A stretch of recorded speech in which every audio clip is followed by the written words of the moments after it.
Assalamualaikum warahmatullahi wabarakatuh. Perkenalkan, saya Akhiril Anwar Harahap dari kelas Granada. Di video kali ini saya akan mempresentasikan ujian praktikum Reinforcement Learning yang saya beri judul Real World Case dengan pendekatan Reinforcement Learning menggunakan algoritma Q-Learning. Adapun latar belakang masalahnya adalah Reinforcement Learning merupakan salah satu cabang dari Machine Learning. Nah, algoritma RL bekerja berdasarkan feedback environment yang diterima oleh agent. Agent berinteraksi terhadap environment dengan melakukan sebuah action dari satu kondisi ke kondisi yang lain.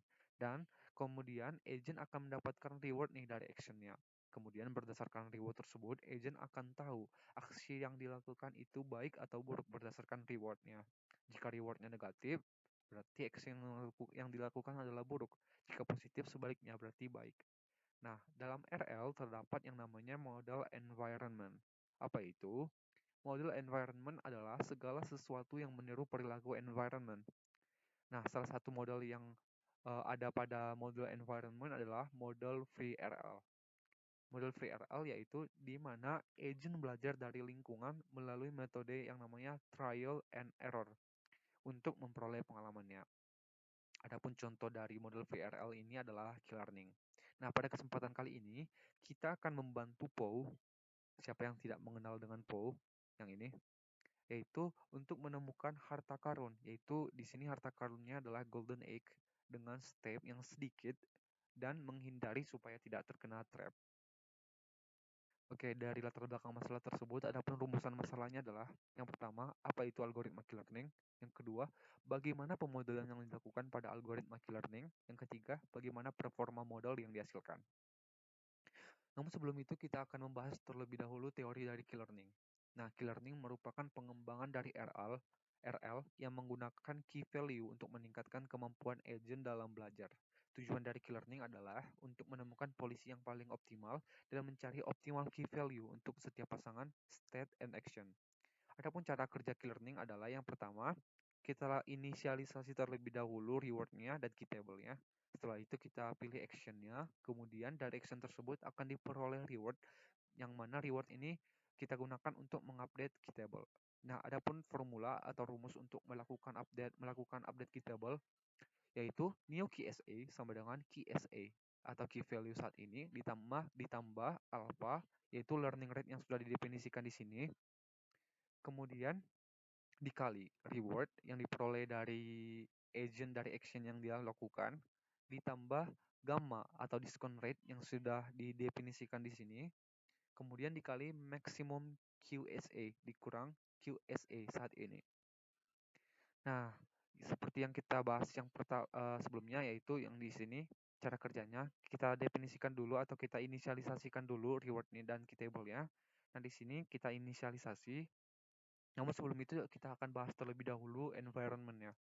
Nah, di sini kita akan bantu POW di sini yang berada di posisi 0,0 untuk menemukan atau memperoleh golden egg atau harta karun yang di sini dengan jalur yang paling cepat tanpa melalui atau terkena jebakan atau obstacle yang ini.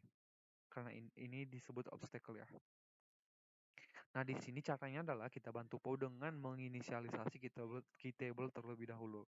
Kita inisialisasi, kita definisikan dulu learning rate-nya berapa, yaitu 0,01, kemudian di sini reward decay-nya 0,9, kemudian epsilon grading-nya 0,9.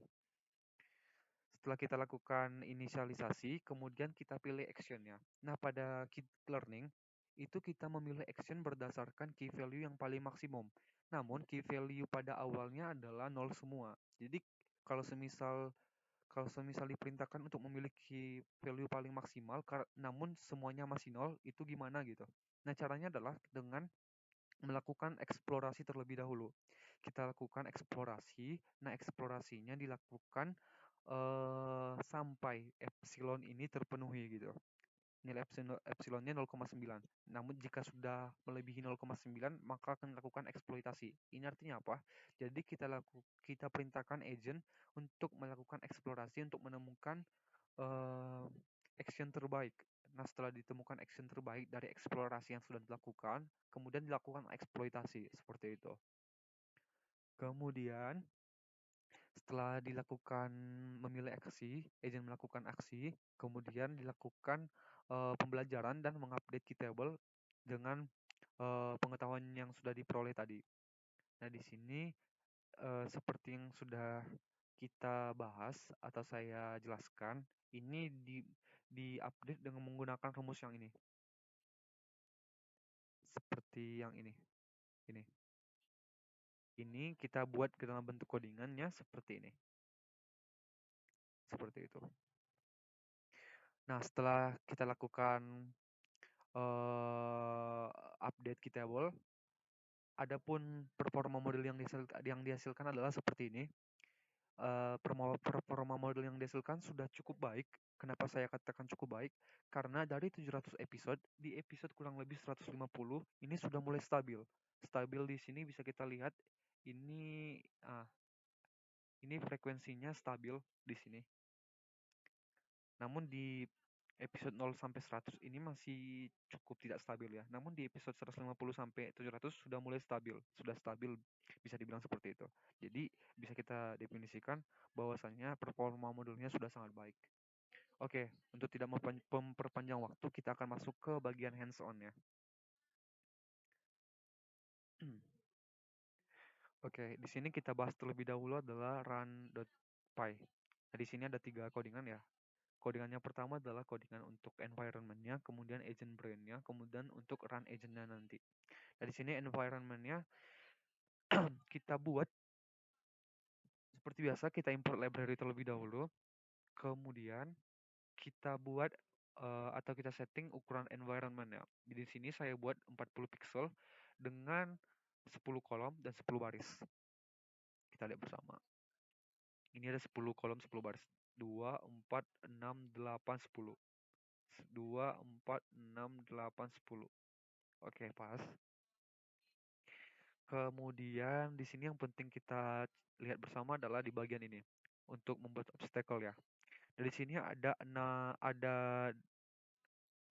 12 jenis obstacle. Nah, di sini kita definisikan dulu.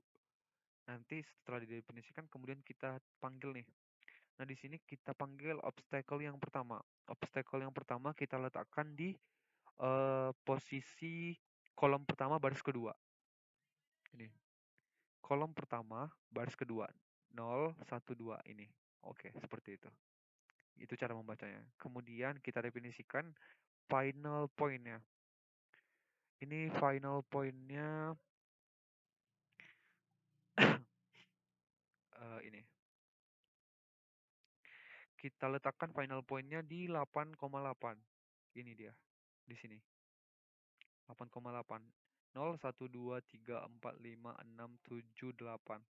0, 1, 2, 3, 4, 5, 6, 7, 8. Oke, gitu. Udah pas. Mungkin itu saja yang penting di bagian environment-nya. Nah, di sini ya, selanjutnya adalah kita masuk ke agent brain ya.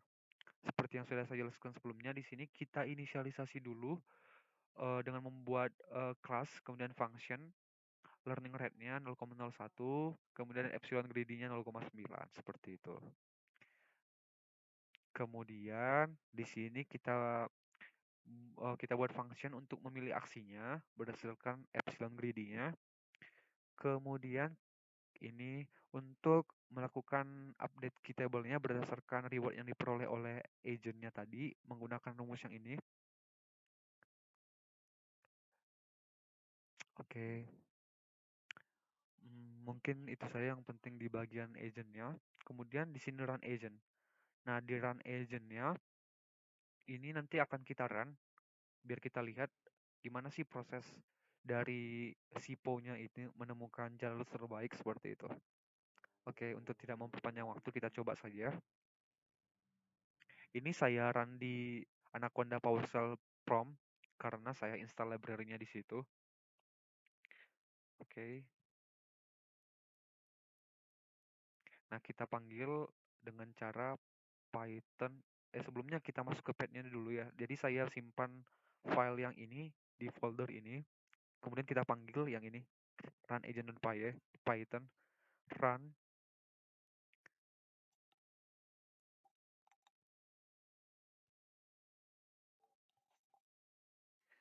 Oke, kemudian kita enter.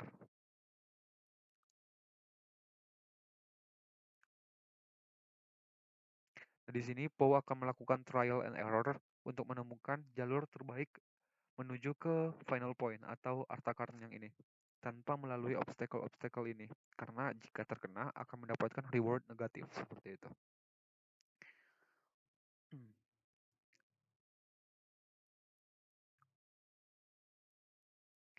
Oke, kita tunggu dulu prosesnya.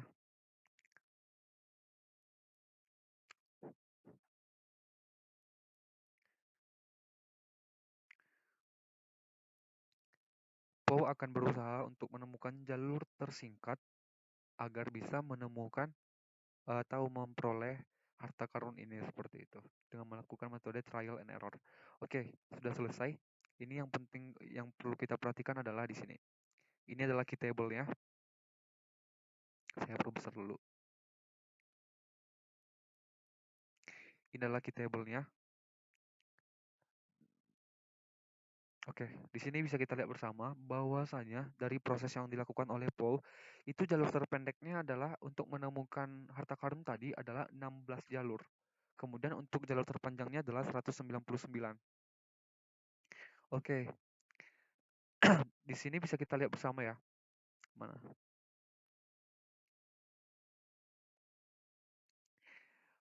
Jalurnya seperti ini. POW melalui jalur-jalur ini ada 16 tadi jalur tersingkatnya. 0, 1, 2, 3, 4, 5, 6, 7, 8, 9, 10, 11, 12, 13, 14, 15, 16. Oke, pas. Kemudian ini adalah untuk performa modelnya. Kita bisa lihat bersama seperti yang tadi juga. Oke, mungkin itu saja. Kita masuk ke bagian kesimpulan. Oke, kesimpulannya adalah yang pertama, key learning merupakan pengembangan RL yang menggunakan key value untuk meningkatkan kemampuan agent dalam belajar. Tujuan dari key learning adalah untuk menemukan polisi yang paling optimal dan mencari optimal key value untuk setiap pasangan state and action. Kemudian, learning rate yang digunakan adalah 0,01, kemudian epsilon greedy-nya adalah 0,9 dan reward-nya adalah 1. Nah, performa model yang dihasilkan sudah sangat baik, di mana pada episode ke-100 sudah stabil. Oke, baik. Mungkin itu saja yang dapat saya presentasikan. Sebelumnya saya ucapkan terima kasih kepada seluruh coach pada domain RL yang telah memberikan kami pengetahuan, memberikan kami ilmu mengenai RL ini. Dan apabila ada kesalahan dari saya dalam video ini, saya mohon maaf. Saya akhiri. Assalamualaikum warahmatullahi wabarakatuh.